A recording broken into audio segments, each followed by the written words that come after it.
आइए भक्तों, सुनते हैं मकर संक्रांति की सुंदर व्रत कथा। प्राचीन समय की बात है। पृथ्वी लोक पर बब्रुवाहन नामक एक प्रतापी राजा राज्य करता था। उसका राज्य बहुत ही समृद्ध और खुशहाल था। उसी राज्य में हरिदास नामक एक ब्राह्मण भी निवास करता था। हरिदास की पत्नी का नाम था गुणवती। गुणवती धर्म को मानने वाली तथा पतिव्रता स्त्री थी। गुणवती ने अपना पूरा जीवन देवी देवताओं की उपासना में लगा दिया।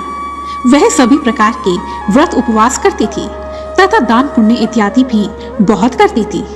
इसके अतिरिक्त गुणवती अतिथि सत्कार को ही अपना धर्म मानती थी। इस प्रकार ईश्वर की उपासना करते हुए गुणवती बूढ़ी हो गई। जब उसका अंतिम समय आया तो धर्मराज के दूत उसे अपने साथ यमपुरी ले गए। यमलोक में एक सुंदर सिंहासन पर यम धर्मराज विराजमान थे। उनके पास ही चित्रगुप्त भी बैठे थे। चित्रगुप्त जब धर्मराज को प्राणियों का लेखा जोखा सुना रहे थे कि तभी यमदूत गुणवती को लेकर वहां आ पहुंचे। गुणवती यमराज को देखकर थोड़ी भयभीत हुई और मुंह नीचे कर खड़ी हो गई।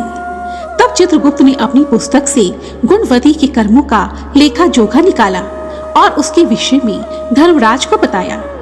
धर्मराज ने गुणवती का पूरा ब्यौरा देखा।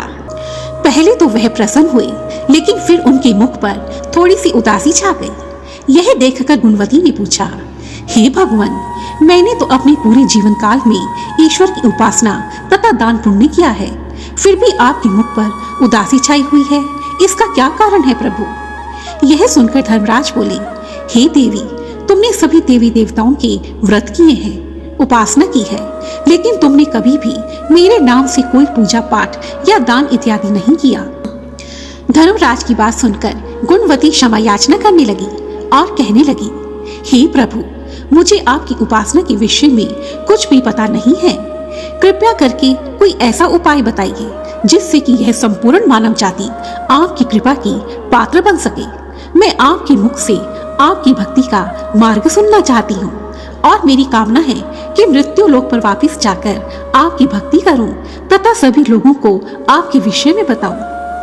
तब धर्मराज ने कहा, सुनो देवी, जिस दिन सूर्य देव उत्तरायण में प्रवेश करते हैं वह दिन मकर संक्रांति कहलाता है, तो उसी दिन से मेरी पूजा आरंभ करनी चाहिए और उस दिन से लेकर पूरे 1 वर्ष तक मेरी पूजा करते हुए यह कथा सुननी चाहिए।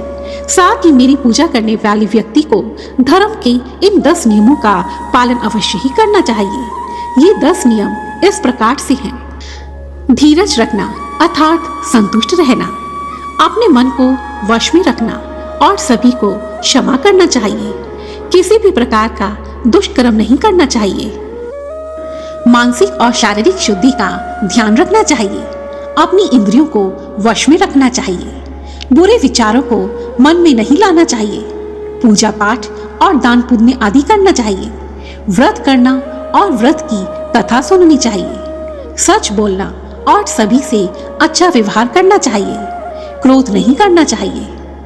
हे देवी, धर्म के इन सभी नियमों का पालन करते हुए मेरी कथा नियम से सुने, दान पुण्य करें और अगले वर्ष की मकर संक्रांति पर मेरे इस व्रत का उद्यापन करें। इसके पश्चात मेरी एक मूर्ति बनवाकर विधि विधान से प्राण प्रतिष्ठा करवाकर हवन करें और साथ ही चित्रगुप्त की भी पूजा करें तथा काले तिल के लड्डुओं का भोग लगाएं। इसके पश्चात ब्राह्मण को भोज करवाएं तथा बांस की टोकरी में 5 सेर अनाज का दान करें। साथ ही किसी जरूरतमंद को गद्दा, तकिया, कंबल, लोटा तथा वस्त्र इत्यादि का दान करें। यदि संभव हो तो गौ दान भी करें। ऐसा कहकर धर्मराज मौन हो गए। धर्मराज से व्रत की पूरी कथा सुनकर गुणवती ने धर्मराज से प्रार्थना की, हे भगवान, आप मुझे फिर से पृथ्वीलोक में जाने की आज्ञा दें ताकि मैं आपका यह व्रत कर सकूं, साथ ही इस व्रत का प्रचार भी लोगों में कर सकूं। यह सुनकर यमराज ने गुणवती को फिर से पृथ्वीलोक पर भेज दिया। उधर धरती पर गुणवती जीवित हो गई। धरती पर वापस आकर गुणवती ने अपने पति को मकर संक्रांति के इस व्रत के विषय में बताया। अब मकर संक्रांति आते ही दोनों पति पत्नी ने यह व्रत आरंभ कर दिया और 1 वर्ष के पश्चात इसका उद्यापन किया।